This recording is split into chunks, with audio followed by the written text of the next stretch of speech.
ജിൻഡോ ഇന്നത്തെ എപ്പിസോഡില് ജാസ്മിനെ കാണിച്ച ആ ഒരു ആംഗ്യം അത് തെറ്റ് തന്നെയാണെന്ന് ഞാൻ പറയും. പോസിറ്റീവ് നെഗറ്റീവ് ഒക്കെ പറയണമല്ലോ. ജിൻഡോ ആ ചെയ്തത് തെറ്റ് തന്നെയാണ്.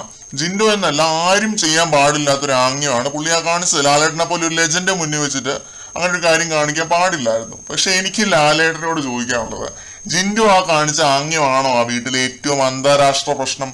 ജിൻഡോയോട് മര്യാദയ്ക്ക് പെരുമാറാൻ പറയുന്നു, ജിൻഡോയോട് അടങ്ങിയിരിക്കാൻ പറയുന്നു. ജാസ്മിൻ ജിൻഡോയെ ഇങ്ങനെ കാണിച്ചിരുന്നുവെങ്കിൽ ജിൻഡോയ്ക്ക് എങ്ങനെ തോന്നിയേനെ എന്ന് ജിൻഡോയോട് ചോദിക്കുന്നു.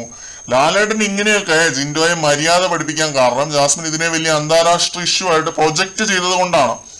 അത് ജാസ്മിന്റെ കഴിവാണ്, ഓക്കെ, അത് സമ്മതിച്ചു. അപ്പോ ജിൻഡോ എണീറ്റ് നിന്നിട്ട് പറയുന്നു, എന്റെ പൊന്നിൽ ലാലേട്ട ജയിലിൽ വെച്ചിട്ടും അല്ലാതെ ഒക്കെ ജാസ്മിന്റെ വായിലിരിക്കുന്ന തറവർത്താനവും തെറിയും ഒക്കെ കേട്ടിട്ടുള്ളത് ഞാനാണ്. സഹിക്കാൻ പറ്റാത്തതുകൊണ്ട് ഞാനിപ്പോ കാണിച്ചു പോയതാണ്. ലാലേട്ടൻ ഇരിക്കുന്നു എന്ന് ഓർക്കാതെ ഞാൻ അറിയാതെ കാണിച്ചു പോയതാണ് എന്ന് ജിൻഡോ പറയുന്നു. ഒരൊറ്റ അപ്പോളജി ഇങ്ങ് കാച്ചുന്നു. അത് കേട്ടതും ലാലേട്ടന്റെ ഗ്യാസ് പോയി. ഞാനൊരു ബ്രേക്ക് എടുത്തിട്ട് വരാൻ മോനെ എന്ന് പറഞ്ഞിട്ട് ലാലേട്ടൻ പോകുന്നു. ലാലേട്ടന് മനസ്സിലായി അവിടെ അന്താരാഷ്ട്ര വിഷയങ്ങളായിട്ട് ചർച്ച ചെയ്യാനുള്ള ഒരുപാട് കാര്യങ്ങളുണ്ട്. ജാസ്മിൻ ജിൻഡോയ്ക്കെതിരെ നടത്തിയ റേസിസ്റ്റ് റിമാർക്സ് ഉൾപ്പെടെയുള്ള ജാസ്മിന്റെ ഒരുപാട് കേസുകൾ BBT മുക്കി അതൊക്കെ ഒരു ഫയലിലാക്കി ഇവരുടെ പൊടി പിടിച്ച ഡ്രോയറിൽ പൂട്ടി ലോക്ക് ഇട്ട് വെച്ചിരിക്കുകയാണ്. അതൊക്കെയാണ് അന്താരാഷ്ട്ര വിഷയങ്ങൾ. വർണ്ണ വിവേചനം, റേസിസം. ആഹാ, കേൾക്കാൻ തന്നെ എന്തൊരു ഇന്റർനാഷണൽ സംഭവമാണല്ലേ.